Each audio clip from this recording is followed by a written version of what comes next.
Hello everyone, मैं Kapil advocate फिर एक नई वीडियो एक नए टॉपिक के साथ। आज की इस वीडियो में हम जो टॉपिक डिस्कस करेंगे वो एक जनरल टॉपिक है और जो कि हर लॉ स्टूडेंट के लिए इम्पोर्टेंट टॉपिक है।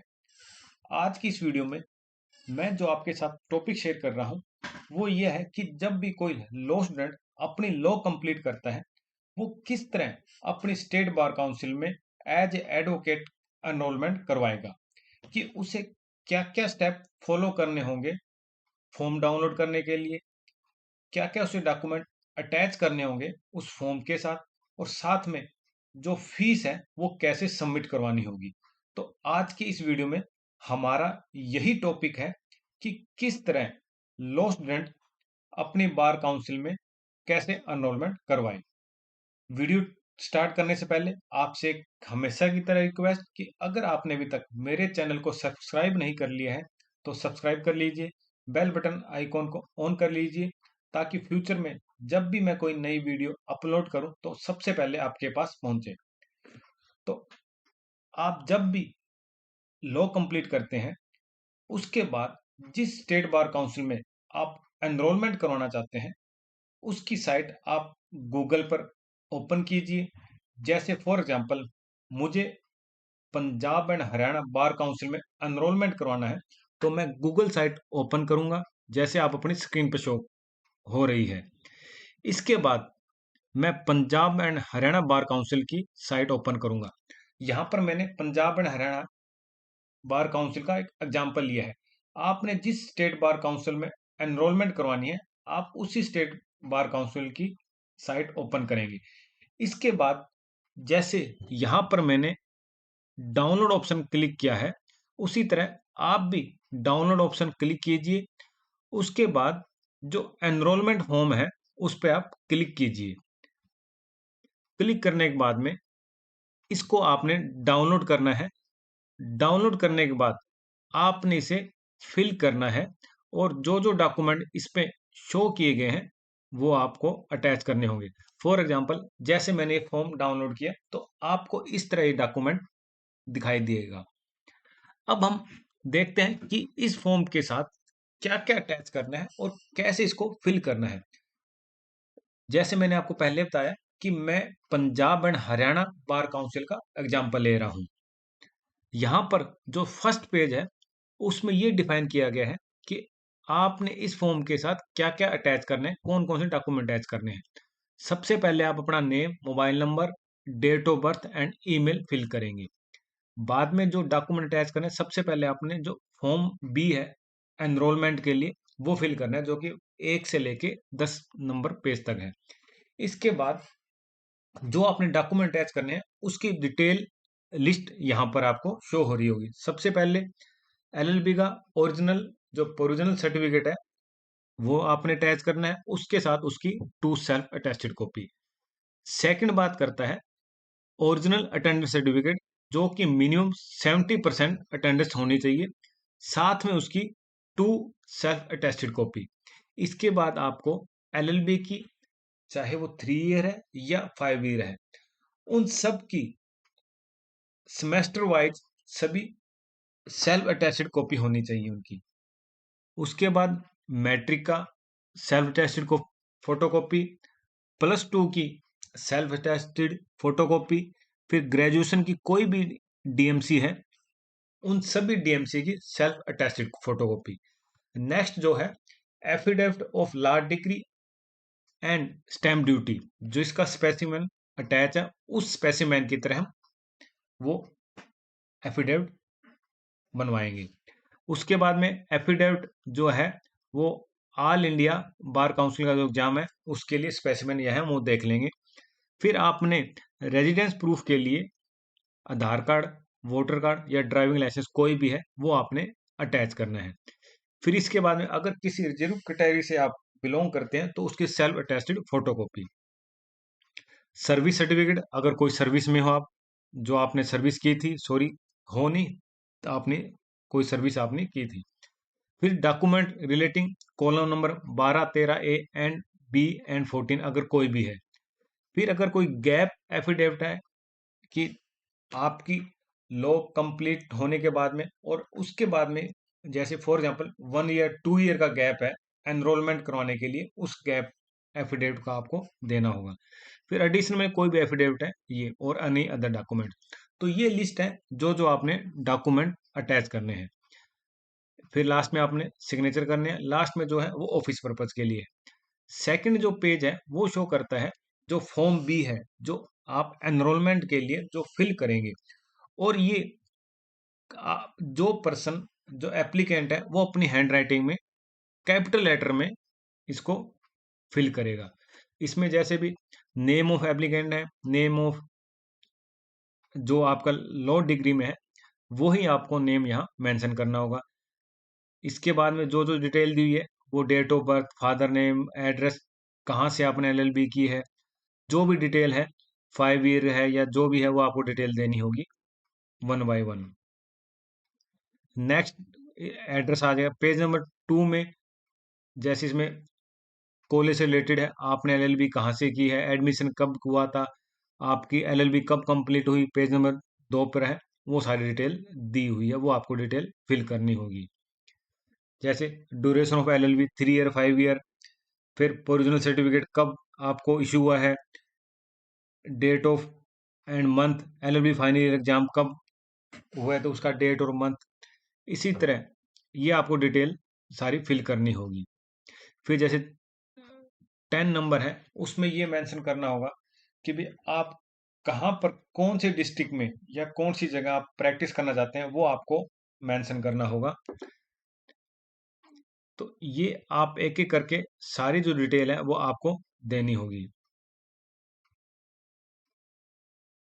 जो 17 है, इसमें ये mode of payment for enrolment fees, कि आपने जो फीस सबमिट करवानी है एनरोलमेंट के लिए, वो आप मैनुअली नहीं करा सकते, एज ए कैश नहीं करा सकते, आपको या तो यूपीआई से या बैंक ड्राफ्ट से, आप जिस मोड में करवा रहे हैं, चाहे यूपीआई या बैंक ड्राफ्ट, वो आपको मेंशन करना होगा कि उस ट्रांजैक्शन का नंबर क्या है, डेट क्या है, टाइम क्या है और कितने रुपीज का। और नीचे मोड लिखना होगा कि गूगल पे, पेटीएम या फोन पे। और अगर ड्राफ्ट है तो बैंक का नाम और कौन सी जगह का बैंक है वो मेंशन करना होगा। और लास्ट में आपके सिग्नेचर और ऑफिस यूज जो भी है वो है। नेक्स्ट आता है डिक्लेरेशन। आपको यहाँ फोर्थ जो पेज है फॉर्म का, उसमें डिक्लेरेशन देनी होगी कि मेरी एज 21 ईयर कंप्लीट हो गई है, मैं इंडिया सिटीजन हूँ। जो भी डिटेल है वो आपको देनी होगी।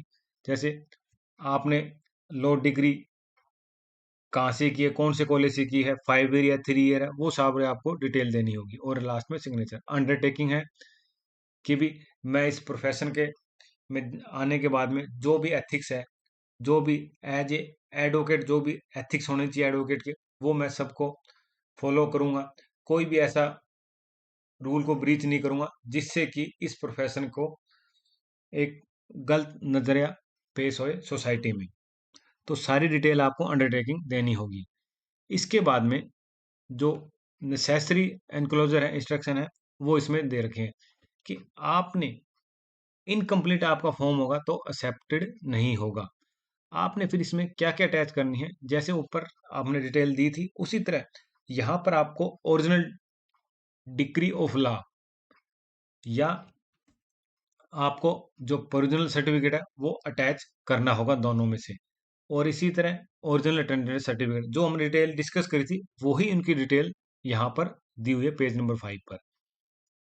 नेक्स्ट जो ये आ गया पेज नंबर 6। यहाँ पर आपको नोटरी से ये फॉर्म फिल करना होगा। सेम आपको ये स्पेसिमिन है, ये आपको टाइप करवाकर इसको फिल करना होगा। जैसे नेम आपका, फादर नेम या वाइफ नेम या डॉटर नेम जो भी है वो आपको मेंशन करना होगा। डिस्ट्रिक्ट कौन सा है, कहाँ पर आपका बर्थ हुआ है, डिस्ट्रिक्ट कौन सा, स्टेट कौन सा है, ठीक है जी। और कहाँ से आपने डिग्री ली है लॉ की, वो आपको मेंशन करना होगा। और फिर आपके सिग्नेचर। नेक्स्ट जो पेज नंबर 7 है, वो एप्लीकेशन फॉर एनरोलमेंट की सर्टिफिकेट के लिए वो आपको फिल करनी होगी।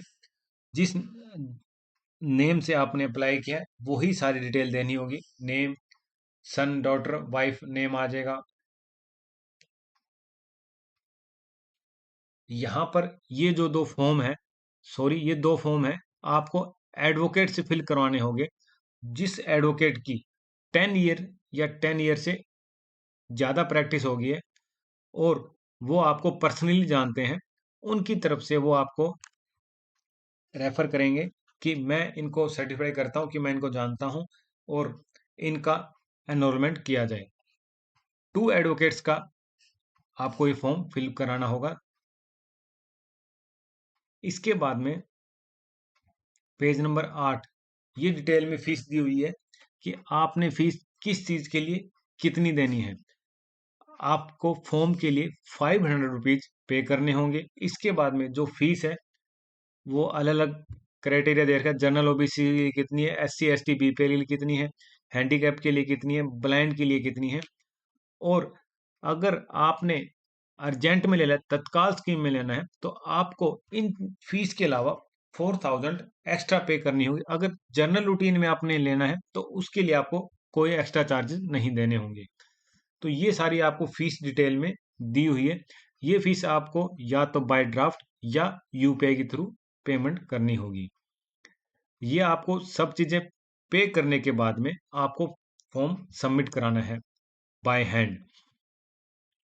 ये ऑफिस के लिए है सारी फॉर्मेलिटी।